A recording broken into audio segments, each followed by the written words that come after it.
So, welcome to everyone who's joined us today. We are in the Briarpatch Magazine event that accompanies our prison abolition issue.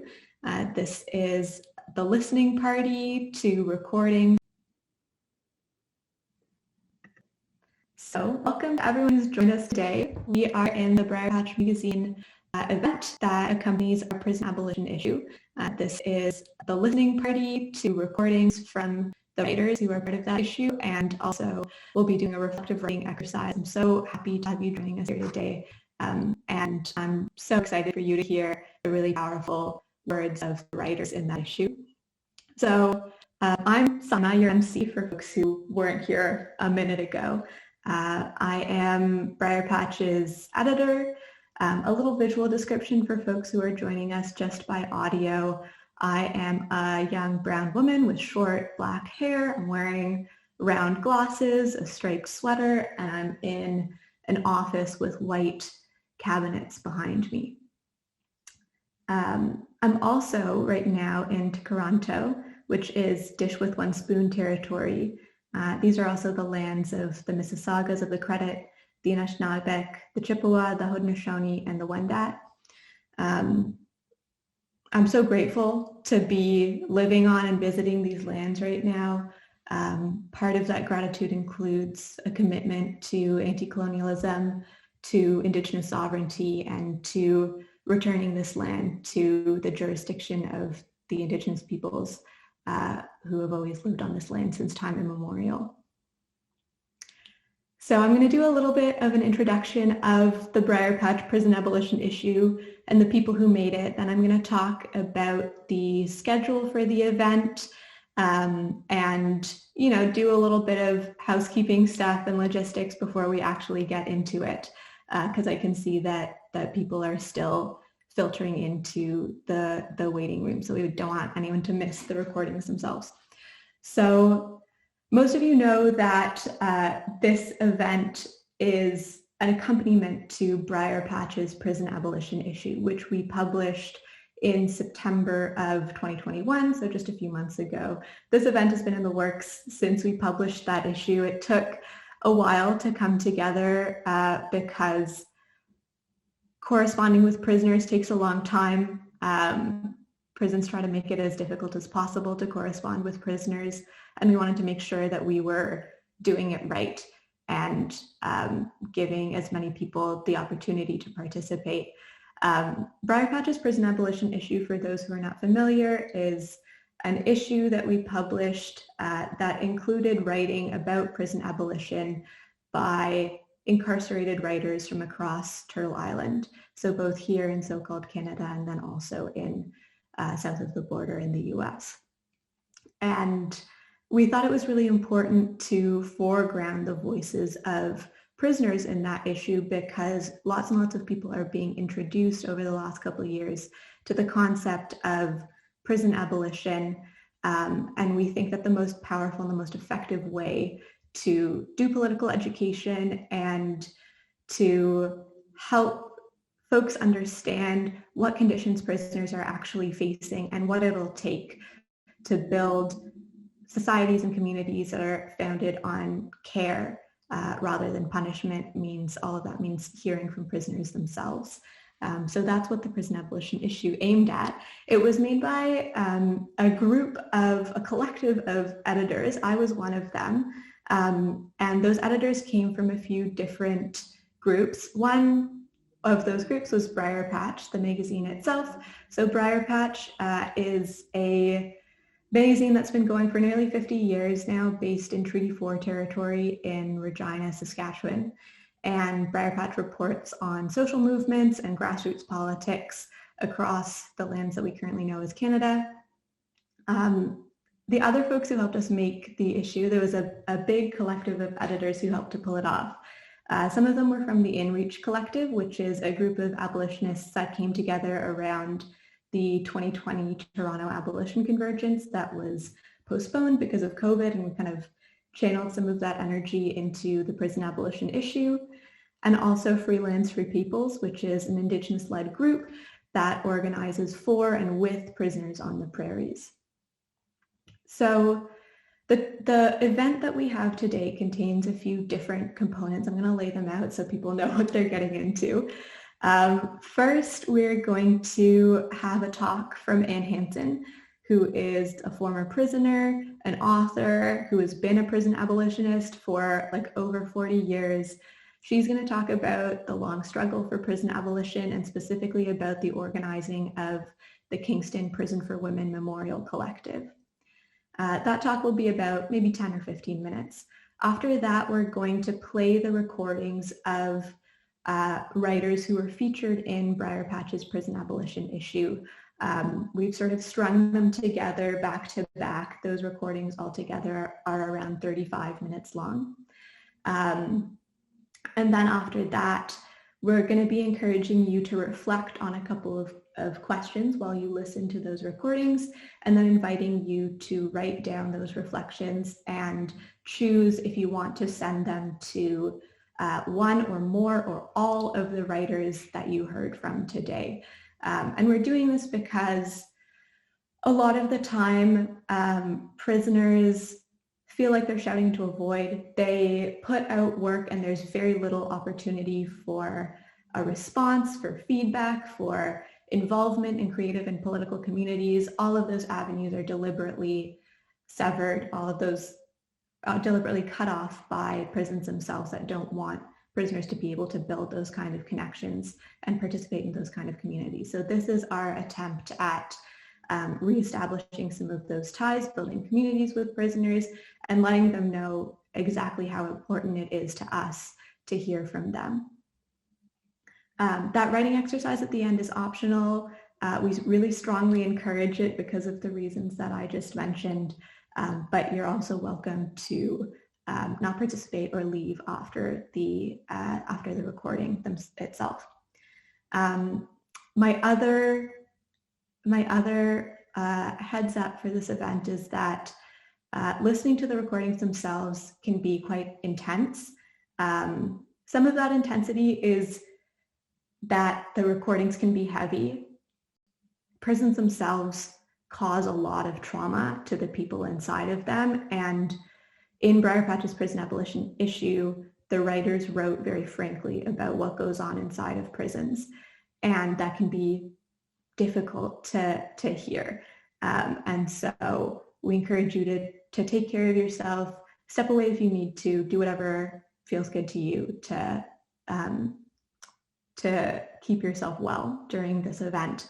But also, we want our audience to know that the process of writing for Briarpatch has been really empowering for a lot of writers, and there's a lot of lightness and joy and levity in the articles in the Prison Abolition Issue and in the recordings that you'll hear today.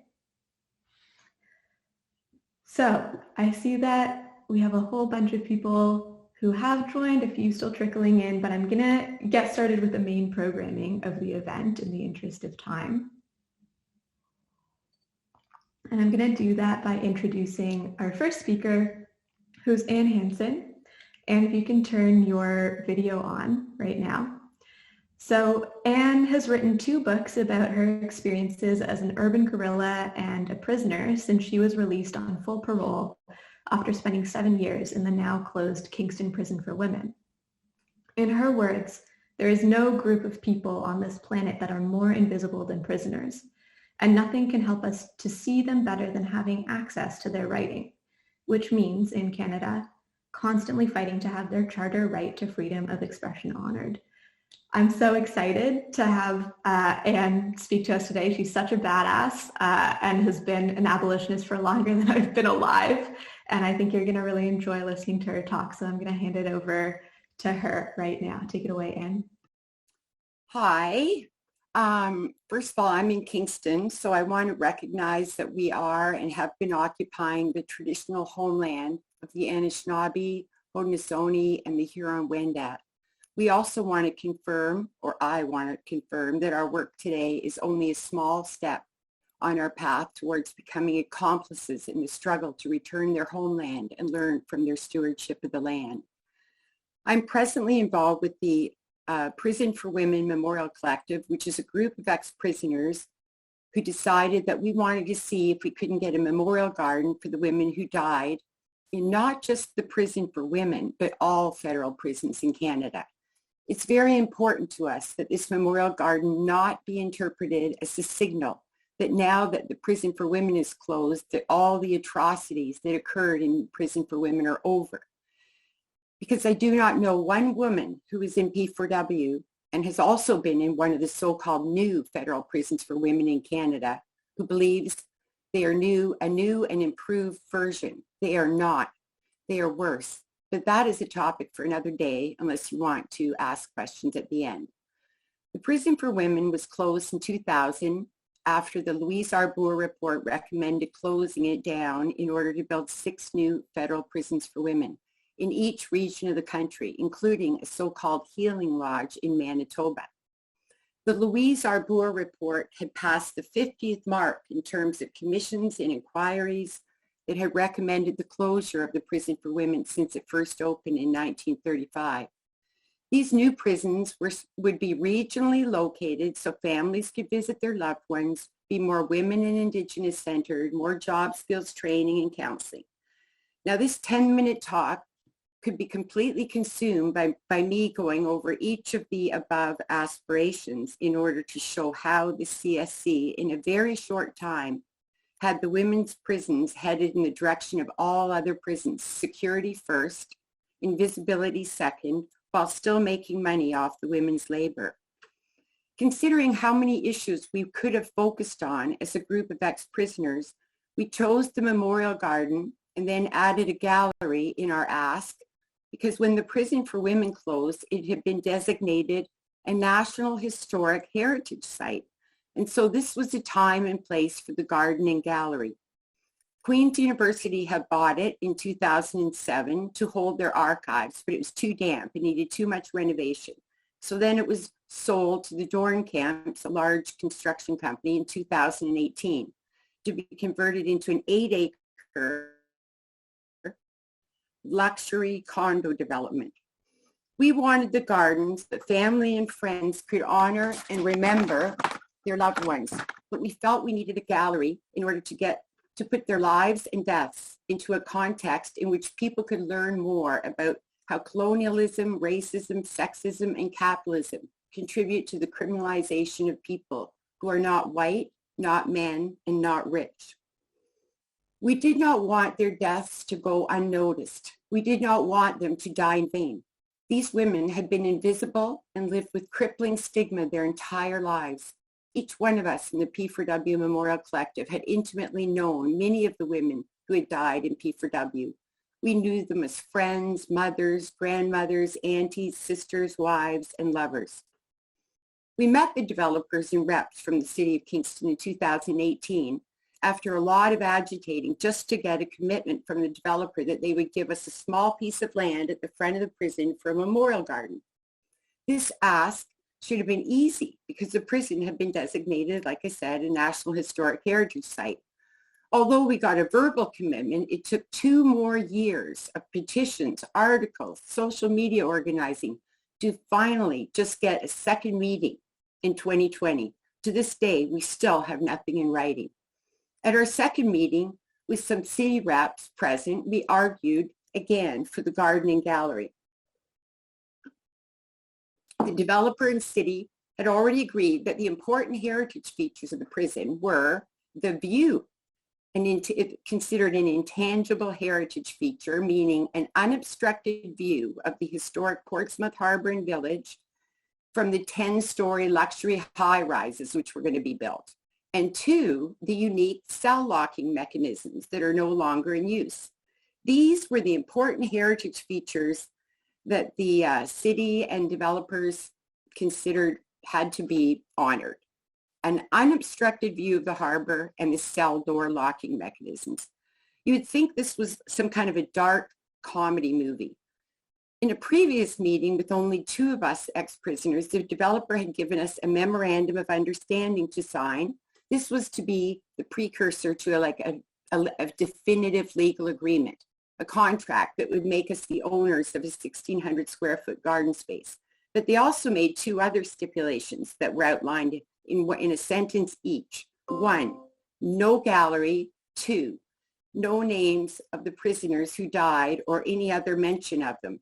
It is inconceivable to imagine honoring the heritage features of the prison for women without referring to the women who lived behind these walls. We told them that we had always intended to contact the families of the women who had died and get their permission to exhibit their art and have their names on a monument or stones in the garden. This was a decision we'd made before the developer had even gotten involved. It is inconceivable to imagine honoring the heritage features of the prison for women without referring to the women who lived behind those walls. Without them, there's no prison, no heritage committee meetings. And yet, if we do not have a gallery or their names on a monument, these women will remain invisible and stigmatized as they were their whole lives. Remember that a disproportionate number of women were Indigenous, poor, and sexually abused. These factors contributed to their imprisonment. They were not born criminals, but rather were victims of colonialism, racism, and sexual abuse, factors that led to their criminalization. They do not deserve to remain invisible. We'd witnessed the transformation of Kinston Penitentiary from a prison to a tourist destination for those interested in ghoulish tourism.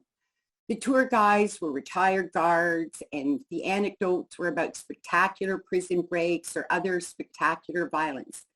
The Kinston Penitentiary tours and prison museum fetishized the homemade prisoner weapons and the CSC torture tools, thereby reinforcing the stereotype that prisoners are violent, dangerous people who should be locked far away where they cannot be seen or heard from.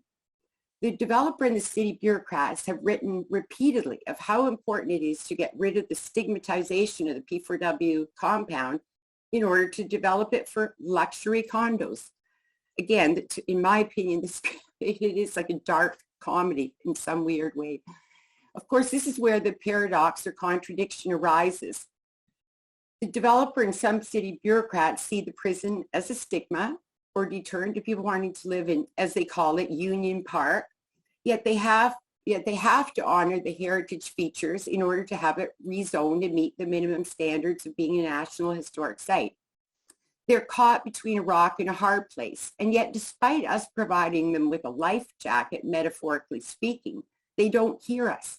If anything, the gallery will take away the stigmatization of the prison and women who live behind its walls through exhibiting their art, poetry, writing, and films, which will help flesh out these women as the mothers, wives, sisters, and aunties that they were in their lives. To not have a gallery or their names on a monument will only emphasize their invisibility, a phenomenon that plagued them their entire lives. The whole purpose of the gardening gallery is to remember the women who died, not forget them. A short anecdote is that I experienced will kind of give you an idea of, sort of what it feels like to be invisible. I remember being transported from the local remand center here, Quinte, to the Lindsay Provincial Remand Center for a couple of days. And when I arrived, I was driven there in a cop van with a couple of cops. And when they arrived, they lead me out, and you're always shackled and handcuffed and everything. And the guard at Lindsay starts asking them, "Who's this?" And I'm about to say my name, and the cops answer, Ann Hansen, and they ask them all these basic facts. And they, even though I'm right there with them, they answer all the questions, and I'm just, it's truly, you're invisible. And that's just one example. There's so many more. So this exhibit of art, writing, and films, which and Tightwires, which will be the gallery, is really important. And if you ever wanted to look at Tightwires, it's really experiencing a resurgence right now. Tightwires were the Prison for Women newsletter that was put out monthly by the women inside. And if you Google Tightwire, you'll see there's a number of different sort of places that will come up, but there's a woman, Melissa Munn, who has a website devoted to Tightwires, and you can actually read them in there. And they really are exceptionally well. Like, they're really great. There's a lot of articles from the women in the prison for women, but there's also articles from male prisoners in Canada and people on the street that are abolitionists. I mean, it was, it was kept up until around 2000, but I would suggest reading it, Googling it and reading some of the articles. They're really, really good.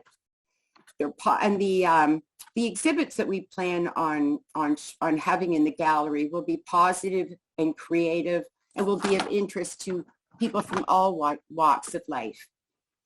As anyone in prison knows, it's difficult to get articles or writing out past the censor, and ditto for art and sculpture. And as in all aspects of prison, it's only getting worse. Before P4W was closed, when I was transferred over to the halfway house from the new minimum, I finally got all my effects, which is a word I'd never used before to describe what I'd normally call my stuff.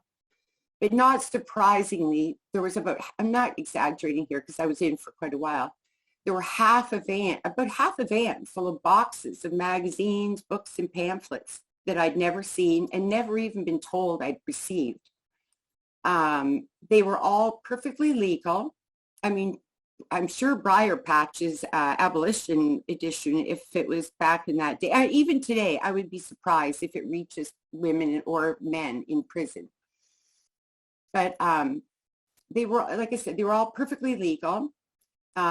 So I just, to give you an example of one of them, I pulled it out, and it was on the front cover was a picture. In those days, the revolution in Nicaragua was going on, and there was a graphic, not even a photo, of a peasant woman with a huge hat, carrying fruit in it, and she was holding her hand out with a little infant beside her, and then holding a large semi-automatic rifle in the other. So I'm assuming this is the reason I didn't get it. And in fact, many of these magazines didn't even have a cover like that. If there was any reference to weapons or anything illegal, you wouldn't get it. And that was true for letters as well. And I'm sure it's the same today, if not worse. Our P4W Memorial Collective tried to write a letter to the inmate committees about our plans for the garden and the gallery to get some feedback and support from the prisoners. I wrote the first letter myself to a woman I knew inside GBI, the Grand Valley Institution, but she never got it, the letter. And so then I asked, there was a professor involved in our group, Lisa Gunther. She's actually a professor emeritus of prison studies at Queen. So she's got, all this sort of prestige. And so she wrote a letter in with her name and her, her occupation on it. Once again, it did not reach the inmate committee even. And all it was asking for was it was like a little asking if they would do a little survey, which we'd included, about the Memorial Garden and Gallery. It was completely legal, nothing shocking involved. And yet back in the day, like back in the 80s, I was involved in the original Bulldozer magazine or pamphlet that was put out regularly. I won't get into what it was, but it was just basically a newsletter composed of letters written by prisoners that we just rewrote, like typed up and then sent out. And to my knowledge, that Bulldozer, when we mailed it back, we never heard of people who didn't receive it. So back in those days, you were still able to send in things like the Bulldozer. So I'm just pointing out that, again, I can't talk about this because I don't have time, but every aspect of prison has gotten worse. So it's not a good sign for reform, So demographics. Back in the day, back in the 80s, when I was younger and in my original period of time in my 20s when I was getting involved in prison abolition groups, they were mainly made up of, both in Toronto and in Vancouver, the two main places that I lived, of anarchists and just sort of not street people so much, but I'd say sort of street anarchists. Like most of the people that I knew didn't have great jobs. And, I think who, like they were basically would have described themselves like, what do you do? I'm an activist. That's what they would say. No one got paid. There were no grants involved or money. People did this work because they believed in it. being a prison abolitionist activist would never have led to a job. So I was shocked when I was suspended in 2006 and 2012 and now in 2021 to find that things are really changing. Well, I've noticed myself that the activist scene around prison abolition is dominated more so nowadays by academics. And I'm not, this is not a negative comment. I'm just saying, you know. And these groups like Walls to Bridges and the Abolition Coalition here in Ontario, but I think it's national, the abolitionists are really great. They have very good motivations. They do great work. But the only reason I'm pointing this out is because I think that the CSC is conscientiously changing their regulations involving volunteers that go into prisons in order to eliminate certain demographics of people. When I was visiting Vancouver back in 2018, I knew the women who had started a group called Joint Effort, which was, again, created by a bunch of women who really didn't have jobs. You know, I guess they would describe themselves as anarchists, but you may have heard of them. They've been very active for a very long time, since the 80s. But they stopped going in recently. They used to go into Fraser Valley, and before that, it was what we called Ocala, or Lakeside Correctional Center. And their objective when they went in, women would just come to see them in the gym, and they would ask the women what they would like to do. And the women themselves would say, let's say it's Christmas. They'd say, look, we want to make Christmas cards. So then the next time they came in, they'd bring in all the materials they need for Christmas cards. So they basically were there not to sort of try to indoctrinate people, but to just do whatever the women wanted them to do. And this went on for 40 years, you know. They're old now, like me.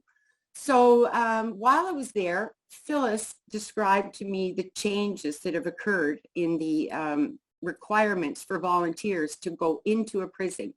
And now I was going to I'm wrapping it up now, by the way, but I thought I'm just going to read you this paragraph that my friend wrote, who's in Joint Effort. I hope this won't be too boring, but I think it's very interesting.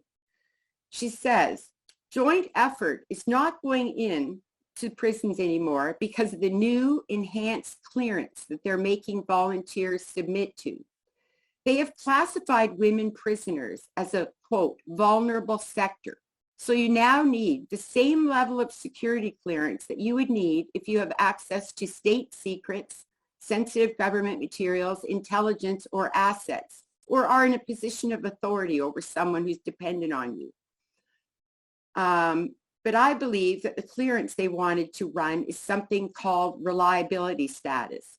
Rather than the basic criminal records check that they used to run, the new clearance check includes checking with both the RCMP and CSIS anything you've been pardoned for, any sexual offenses, any sealed records, fingerprints, credit check, list of past addresses. This is the type of clearance that one would hope that the government would demand for anyone who works at any prison, jail, or lockup, where people are dependent upon the guards and administration for the day-to-day basics of life. Volunteers are escorted into the prison directly to the room that the program's being held in and then escorted out. They do not have access to prisoner files, operational documents, or technologies, access to security or restricted areas of the facility, nor are they in a position of authority or control over any prisoners. So this new measure is seen by us, meaning Joint Effort, as a means of controlling who's allowed to come in to support women in conflict with the law. This enhanced security targets peer support as well as anyone who may have experienced unstable housing, employment, and poverty. So that's the end of it. But, basically, I remember, it wasn't that, this was the last thing I'm going to say. It wasn't that long ago. Well, to me it wasn't, but maybe 10 years ago. I remember myself and another 3 women who had all been in the prison for women for many, many years, were all allowed to go into Grand Valley Institution for Women in Kitchener. And they, of course, they have always done criminal record checks, but we were allowed to go in for Family Day and just wander around with everybody. So it's just to show you how much they're tightening up and why I think there's this transition now where, and again, I know it sounds disparate, like I'm sort of isolating academics, and it's not their fault, you know, and many of the academics are doing great work. So it's not meant as a criticism, but I do think that the CSC is conscientiously making it impossible for people like self-described anarchists or, you know, people without jobs or people who have ever been fingerprinted or who have declared bankruptcy. You know, you basically at the same level of security check to become a volunteer as you would if you wanted to be an employee.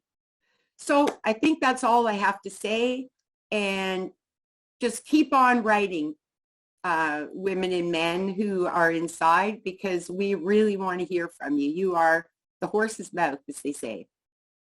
Okay, bye-bye. Thank you. Thank you so much, Anne. I'll turn off my video and my mic. Sure. Yeah, Anne is right. We had a hell of a time getting the prison abolition issue into prisons. We like jumped through all the different hoops. We took this line on the cover that said the prison abolition issue off of it. We eventually did get it into quite a number of prisons, thanks to some friendly prison librarians and various people with various connections. But it was hard, and you're right, and that things are really tightening up. And I feel like there's a lot of continuity between the work of projects like the Kinston Prison for Women Memorial Garden and Briarpatch's Abolition Issue. And I'm happy to see this thread of publishing prisoners' writing and prisoners' art sort of like having a revival, because there really is a long and very rich history of prison presses and writing created by prisoners. Someone is asking me in the chat, what does CSC stand for? It stands for Correctional Services Canada.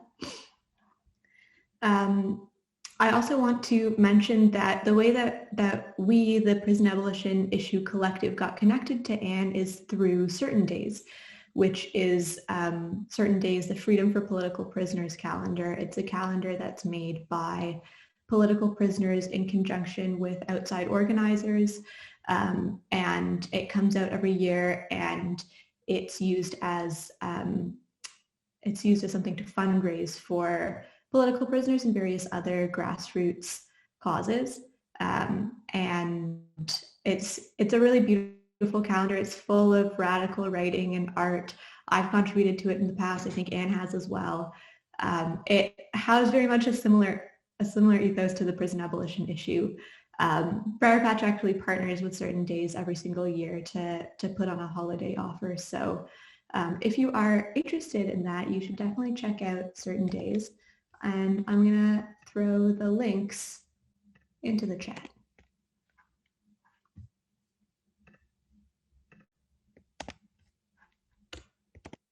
There we go. Okay, so now what we're going to do is we're going to watch the video that we've made. That's a compilation of all of the recordings of writers. I'm going to share my screen in order to do that.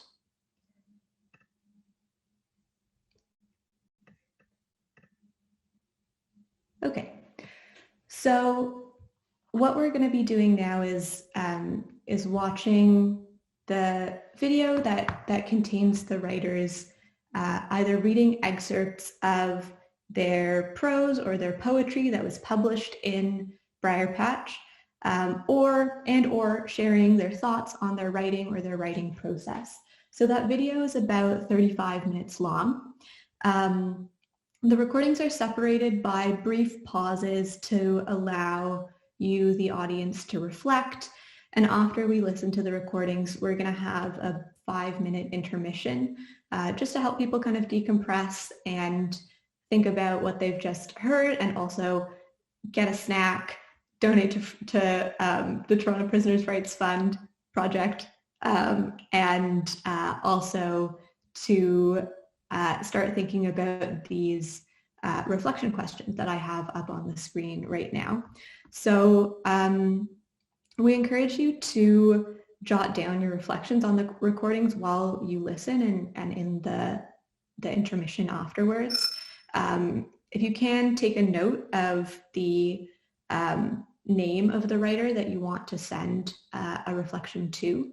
The reflections are, as I mentioned before, optional, but we really strongly encourage it if you're able to do it. It would just be so extremely nice for writers to receive some messages of solidarity, some reflections on their writing, some appreciation for the hard work that they put into their writing. And that's, really a central part of this event. So there's 2 reflection questions that we're going to be asking you to think about today. The first is, messages of care and solidarity would you like to extend to the writers you heard from today? And the second one is, based on what the writers have shared with us, what are some of the topics or concerns that stood out to you?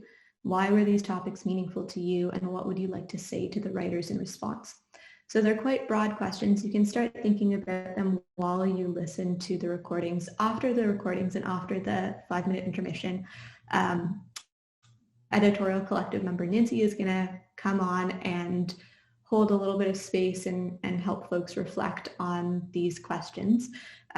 Right now, we're asking people to submit their reflections if they want their reflections sent to one of the writers, one or more or all of the writers in the issue, to submit it through a Google form that Anita will put in the chat. And yeah, I think that's it. So I think we're going to get started on watching this video.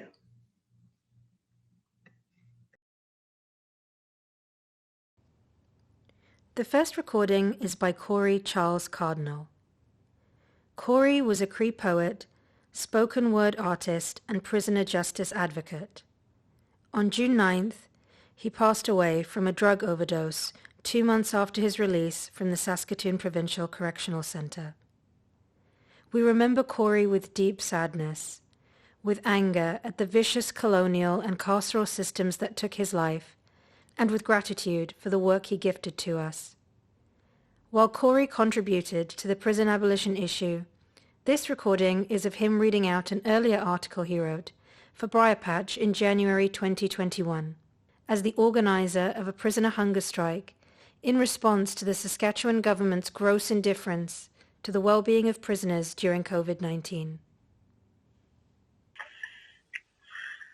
I speak on behalf of a generation of young lost Aboriginal warriors living in a modern-day institution of colonial suppression, whom have unfairly and unjustly labeled criminals and thieves over a 150-year campaign to diminish our identities as protectors of our people. Within this architecture of oppression exists a vibrant community of strong, intelligent, creative, generous brothers who eat together, wrestle and play together, and protect each other from a system that has targeted and exploited us by an agenda of dominant mainstream society, a predominant voter base that has, over a history of 150 years, cultivated prejudice values to elect a biased government that has reduced us to surviving on watered-down peanut butter sandwiches. It is true, we have been targeted as Aboriginal men by a racist system. Despite this modern-day epidemic of incarceration, our resilient community of modern Aboriginal warriors has survived by the will and creative ambition to prevail from this depth of many an enemy of poverty, addiction, racism, incarceration, to find community and belonging and acceptance in this dominant mainstream model of humanity, if not by our own standards, for we are an oppressed people. We are inmates of not only institutions of incarceration, but every other institution that has dominated us for years. We are inmates of poverty, inmates of high suicide rates, inmates of disease, and inmates of overrepresentation in the justice system. The current events surrounding the outbreak in provincial prisons is an example of the relationship and failures to protect of vulnerable people in their care. It is an example of a 150-year-old tradition of ignoring the needs of a vulnerable people within their power to protect, and mustn't go unrecognized. This cycle of systemic oppression must be broken and must be recognized for what it is: a modern-day act of genocide meant to eradicate our people. We humbly appeal to the intelligent, educated, capable minds that are more suitable and equipped in logic and law to employ and unite in conversations and inquiry into the epidemic of incarceration, the overuse of remand,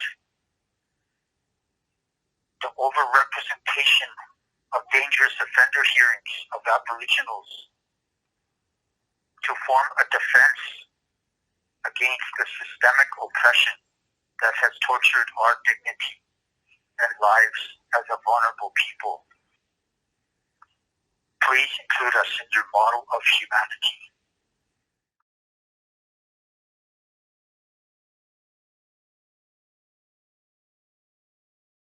Tamina D. Hamid, number 1530215, is a lifer and frontline behind the razor activist.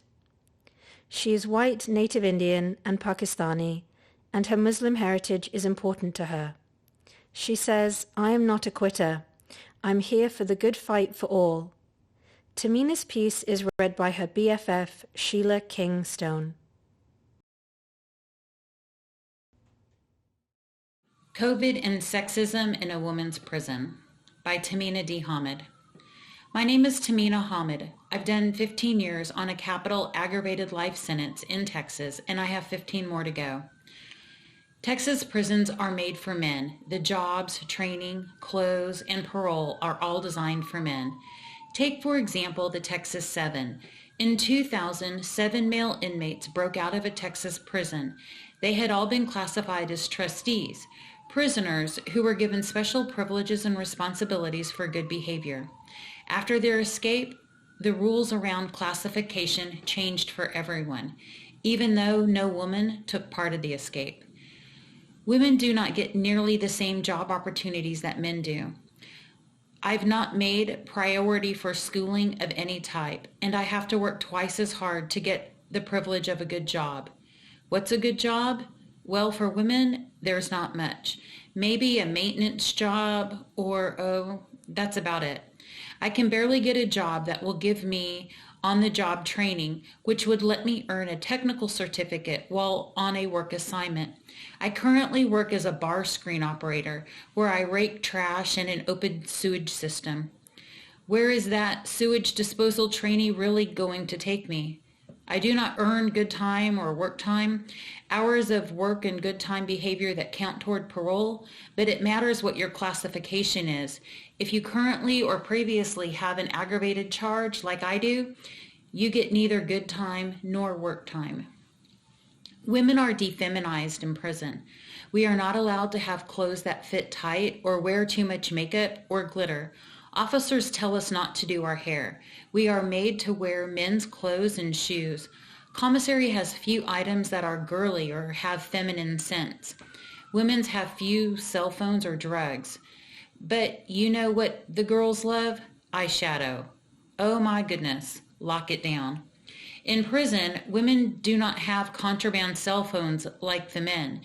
In 15 years, we've only had 2 on the Lane Murray Women's Unit. During the COVID pandemic, it was the men with cell phones who could take pictures of our Johnnies, the brown bag lunches that usually hold meat or cheese or peanut butter sandwiches, and send them to the Marshall Project, a prisoner rights organization, so they could step in to address how we were being fed.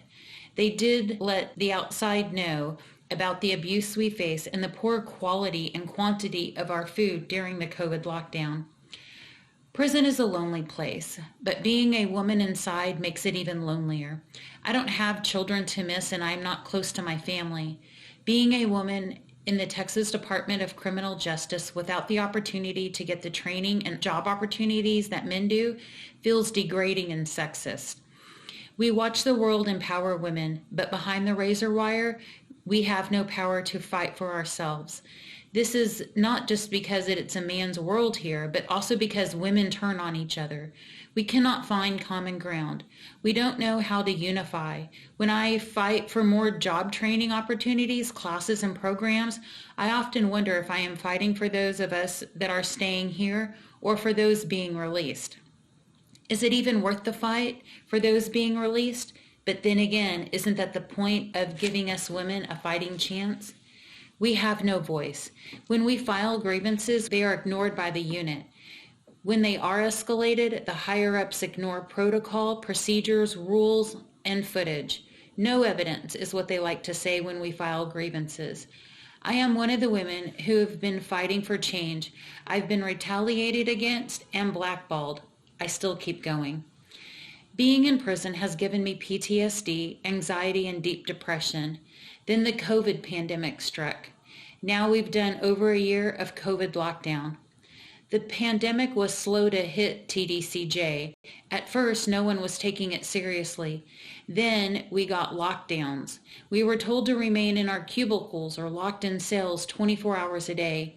No day room, no outside recreation, nothing. Some officers wanted to limit how many inmates were in the restroom area. We were fed barely edible Johnnies. To sanitize the facilities, the prison officials spray chemicals with unknown long-term effects.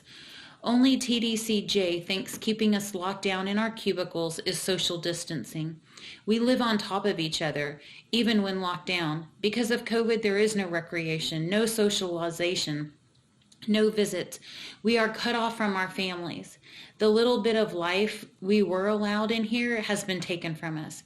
We hold our breath during testing, hoping that no positive cases will come back. The TDCJ's COVID policies were enforced by guards who punish prisoners who disobey.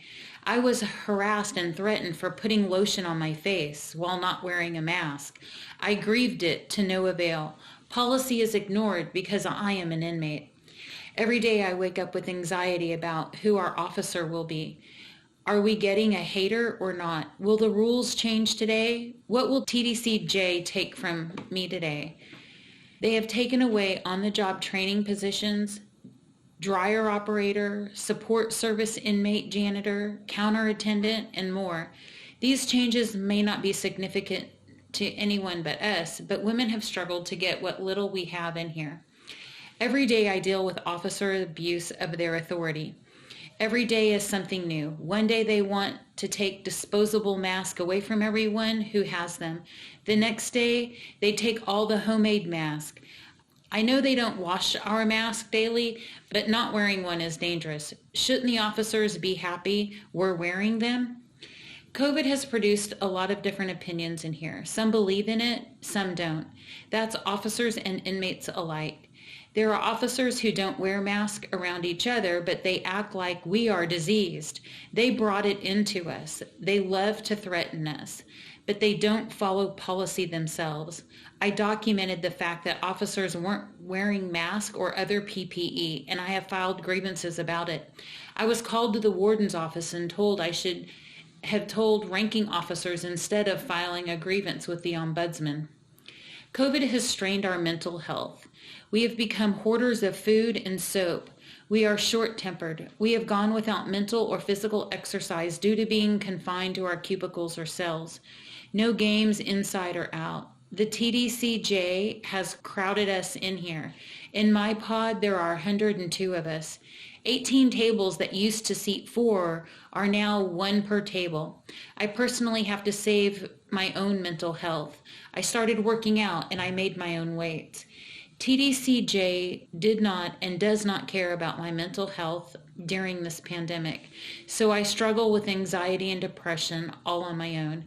I have to fight my inner demons by myself. So here I sit, hoping that I have given you a glimpse of life that we struggle with. It will get worse before it gets better.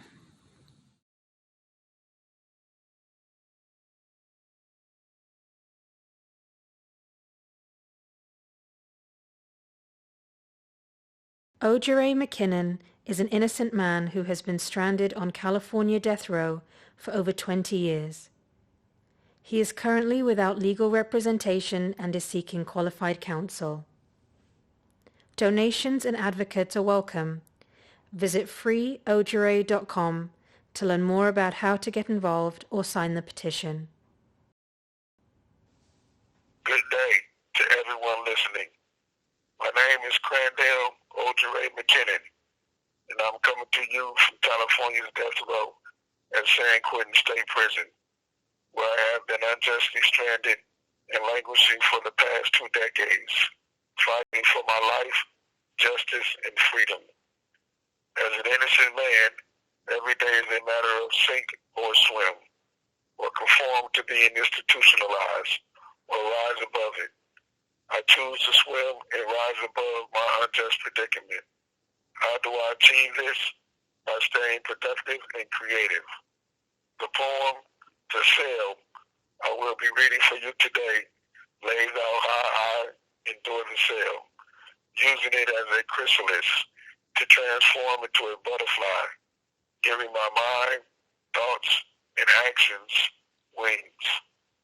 My aim and goal is not only to be heard, likewise, to have something to show for my decades in isolation, with the thought it will provide the key to free me.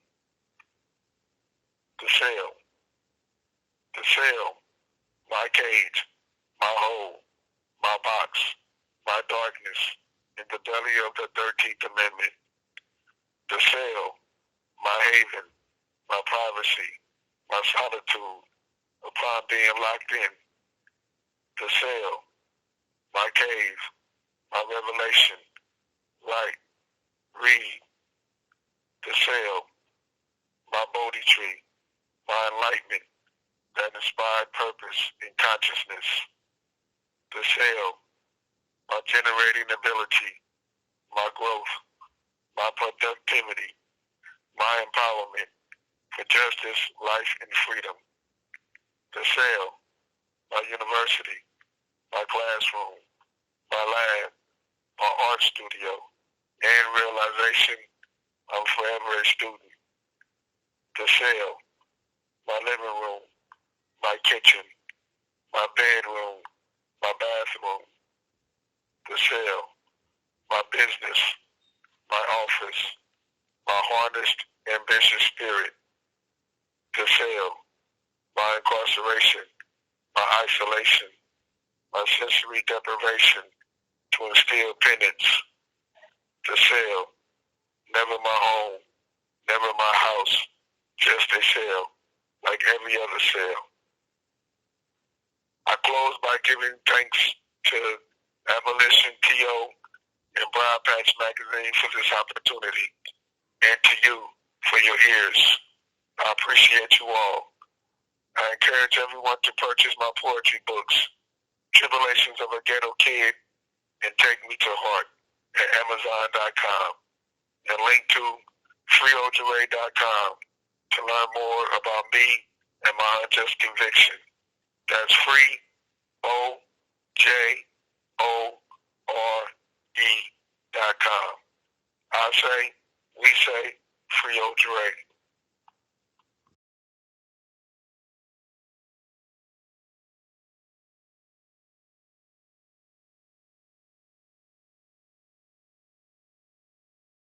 The next speaker is Anonymous, who is a Métis Cree prisoner turned abolitionist. He's hopeful that change will come in the future so that others can see people inside as more than people in orange. Hello, Briarpatch. I'm a Métis Cree and 32 years of age. I've been in and out the system most of my life since a young teen, and while writing this article, I was being held in the Toronto Self-Detention Centre for a parole violation and new charges. I was fortunate enough to receive bail after serving a year and finishing up my time for my last bit, no longer a federal inmate anymore. I would like to start off by saying how much this article gave me purpose and self-worth while doing it. I felt that I was useful and helpful to a greater cause. Also, writing became somewhat of a therapy for me and a job at the same time. It was an outlet for me to let go of things and express frustrations of someone really going through it. I'm glad TPRP had this hotline which linked me with Briarpatch that eventually led to the writing of this article and other projects as well. Mailing the rough draft of this article was not an option. The chances of it getting out of the jail were slim to none, and I wasn't taking that chance. So me and this amazing person from TPRP who was running the hotline spent hours on the jail's phones in 20-minute intervals putting this together to make this happen. I just wanted to thank them for the opportunity to be able to have a voice from behind those walls and for all the support they provided while going through my trials and tribulations. I hope there are more opportunities for individuals like myself to have this outlet, be able to speak our truths, and assist change in any way possible. This helped me cope with numerous lockdowns and just days when I had nothing to bide my time with. In a place where there's little to help those inside, this meant so much to me. So again, I would like to thank anyone who had a part in this and making this happen, and look forward to many more projects to come. Thank you. Bye.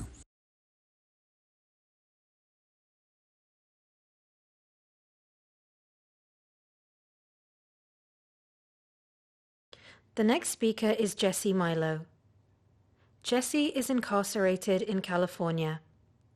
Please sign and share the petition to free Jessie through the link in the chat, also shown on the screen now.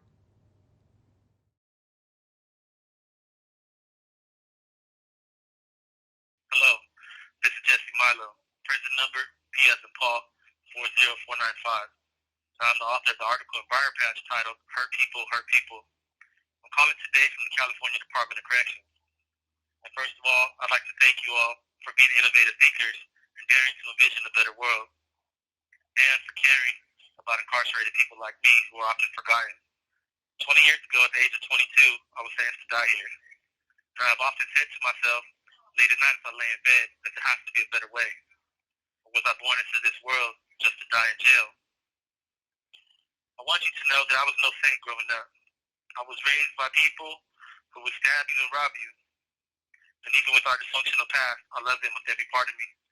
Their spirits and laughter is a core source of my strength that keeps me alive while I'm sentenced to die here. So you may ask, what changed? Well, I went into treatment and my mind exploded and expanded. I learned that through all my traumas, I built myself into a box and forced myself to respond to the world in hurtful ways. Ergo, the title of the article, Hurt People, Hurt People. I was conditioned through trauma and became apathetic. I justified crime. I told myself, why should I care if I take what you got? You don't care that I don't got nothing. In treatment, I got to the core of my pain and anger. I learned that anger is a secondary emotion, and I relied on it rather than acknowledge my core issues, its insecurities, my fears and pain. In victims awareness, I was learning about the impact of victim. This call and your telephone number will be monitored and recorded.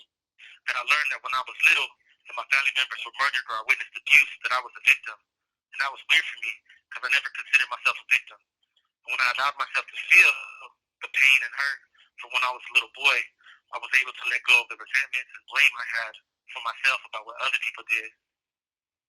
And in doing this, I was able to accept myself, be kind to myself, and love myself. And that empowered me to love you. And in learning to love others, that allowed me to feel my victim's pain, to feel empathy. I had to care about myself before I could care for anyone else. and this evolution of me took place in just 2 years of treatment. Now imagine if treatment was at the forefront of addressing trauma as crime prevention. And that's where we need to be at today. Addressing trauma is abolition. When Mark sent me the survey asking about abolition, I sat back in my cell and I was inspired to imagine the unthinkable. What if this 6 by 9 foot cage that I've been in since I was a kid did not exist? It was like asking me, what if we breathed water or had wings? But then I had to address it logically.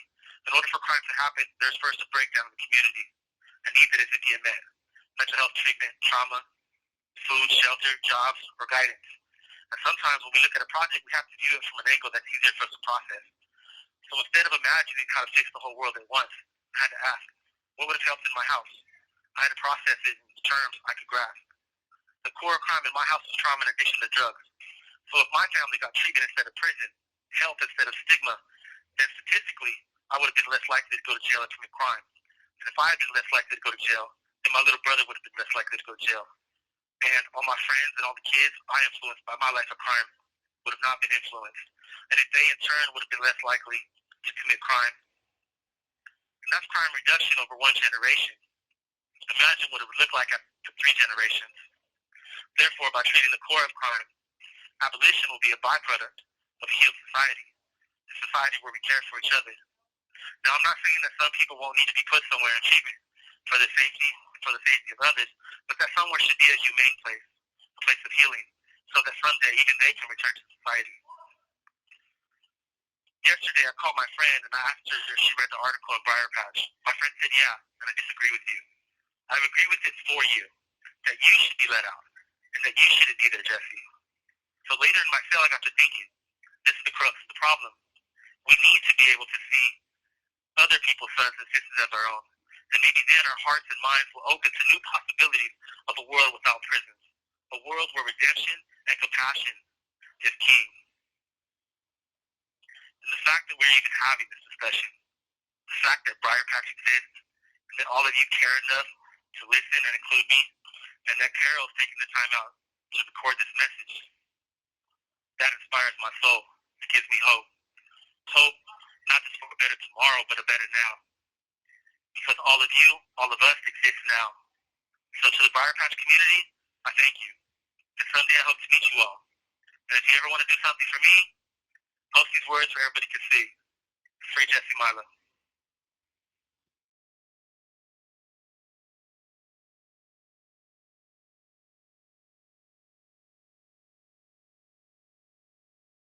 Christophe Lewis is a black man, a father, a writer, a mentor for at-risk youth, community organizer and abolitionist. Christophe has recently been paroled, but still remains somewhat incarcerated, due in part to the life sentence that will forever be hanging over his head.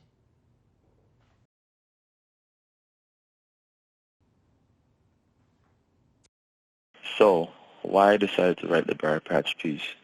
I first started writing Death by 1,000 Cuts, aging in Canadian prisons, when I was forced to move on a range that is designated for the elderly and sickly, for what seemed to me at the time as some sort of mental torture. As I sat in that windowless cell at wee hours in the morning, I started writing about my personal emotions. And then a prisoner walked past the cell I was in, wearing no pants and praying to himself.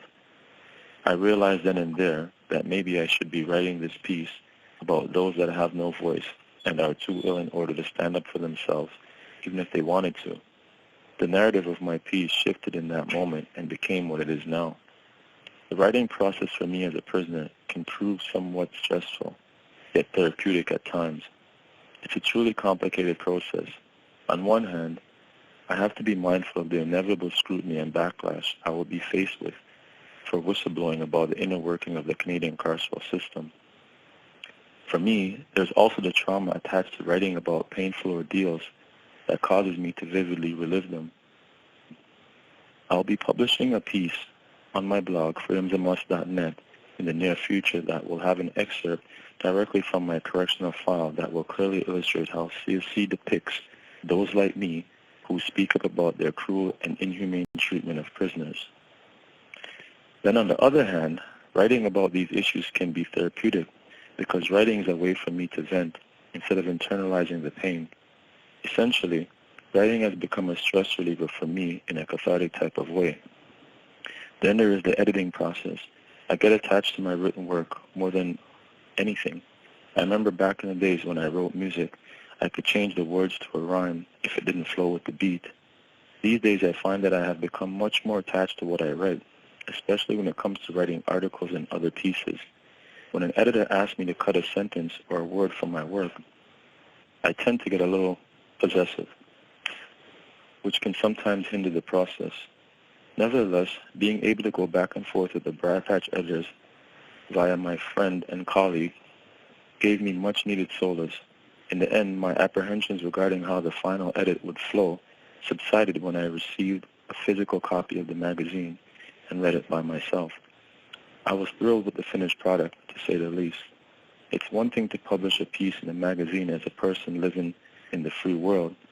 It takes a whole new meaning to do it from behind bars, under scrutiny and duress.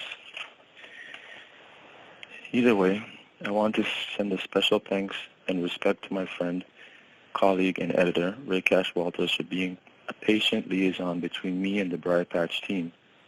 Much respect to the Briarpatch team for giving me the opportunity to be published in their magazine. Oh, and good looking for that centerfold position as well. I truly appreciate y'all for that. Real talk from a real prisoner doing real time in a real systemic racist system. Sincerely, Christophe.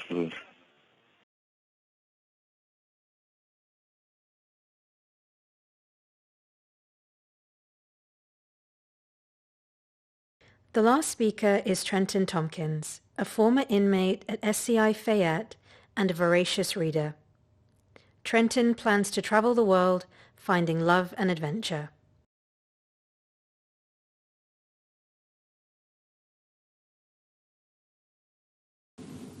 On Therapeutic Community by Trenton Thompkins. Why punitive, coercive, and obedience-based drug treatment programs in prison don't work. The program I completed at the Fayette State Correctional Institute in Pennsylvania was called Therapeutic Community. It was a 4-month drug treatment program administered at the prison. Patients/participants were referred to as community members and housed in a block separate, intended to help them feel removed from the prison environment. So why doesn't Therapeutic Community work? From the outside, Therapeutic Community looks like it's doing impressive, albeit cult-style brainwashing. People recite mantras, write essays, hold interview-style confrontations with problem members, and attend twice-daily meetings. But imagine this hypothetical for a moment. You win a free trip to China. On the plane, you're seated beside a Jehovah's Witness. After a few polite attempts to rebuff him, you feign a headache, but not before he can hand you a packet of literature on his faith. You arrive in Beijing, and Customs finds the handout and accuses you of illegally distributing Western literature, promoting superstitions, and subversion. You're arrested, but before you can even Google the Chinese definition of subversion, your appointed legal representation says instead of 10 years in a labor camp, all you have to do is plead no contest and complete a 4-month re-education program. Now ask yourself, how receptive are you going to be to court-mandated re-education? Since Therapeutic Community is essentially punitive, with emphasis on strict rules, attendance is mandatory. But since it is mandated, people actively resist everything it tries to instill. But frankly, the program is viewed as bullshit for parole. And since everyone knows it's bullshit, everything is staged. Patients/participants perform obedience with no real buy-in. It's nothing but a bad improv class. Ultimately, it's a poorly designed program that seems to think the key to drug-free living, the non-optional goal, is Army-style discipline. Not only is there little value to the curriculum, the program itself focuses little on drugs or education. To give an example, I was tasked with writing down news stories from TV, which someone else would read during twice-daily meetings. Purposeless activities like these comprise a decent chunk of the program, and that's truly poor design, because the time wasted from a literally captive audience could have been used to save lives by teaching basic harm reduction and CPR, teaching things like how to obtain Naxalone, or to find needle exchange programs, or what to do if somebody overdoses, could have prevented people from dying in real life. Instead, everyone was made to play pretend and profess that they'd live a drug-free life, when studies have shown that the actual relapse rate for a substance like heroin is 91%. So how can prison programs be improved? I think the first thing to do is realize and accept the inherent limits of what can be taught. Concepts like remorse and abstaining from drugs can't be forced upon people. Humans are well evolved to resist ham-fisted brainwashing, as one would expect considering our species' propensity to enslave and oppress each other. I think the key to successful prison programs is voluntary participation. They must also be interesting, offer curriculum that's inherently useful, and perhaps offer certification or college credit. As the success of religion proves, the same self-help and self-improvement programs that free people enjoy can be expected to appeal to prisoners. That means successful programs can't be punitive, focusing on teaching remorse and emphasizing the crime committed. With drug dealing specifically, the public needs to realize that those arrested were not necessarily ignorant or mistaken in selling drugs, but instead making rational economic choices given the free market's inherent and insatiable demand for drugs. Drug prohibition may not be an accomplishable or even worthwhile goal, and teaching otherwise while drug laws are being successfully repealed poses a threat to democratic progress. As long as prison programs are used as a requirement for parole, they will remain nothing more than hoops to be resentfully jumped through. In Pennsylvania, where there's no right to parole and huge differences between minimum and maximum sentences, therapeutic programs impose capricious requirements, dictate incarceration length, and cost taxpayers huge amounts of money for little measurable benefit. People wishing to improve prison programs and increase reform opportunities need to make it known that current programs with their emphasis on pointless temporary discipline and guilt simply don't work. Opportunities for college credit were virtually non-existent and certainly not advertised in the prison where I was housed. Prisoners need meaningful education opportunities and should have access to actual computers and the ability to purchase laptops. The few degree programs I found were all religious in nature, but everyone can't become a priest. There needs to be career training available to prevent people from becoming institutionalized. A true prison-to-career path, with the ability to parole to employment, or even parole to a campus, could finally lead people out of the system. Thank you. So now we're going to take a 5-minute intermission. I'm going to put this slide up in case anyone needs it, to let people reflect on those recordings, write down some of the things you reflected on. We will return at 4:23 p.m. Eastern Time, after which Nancy will be helping a bit with the reflection and holding some space for it.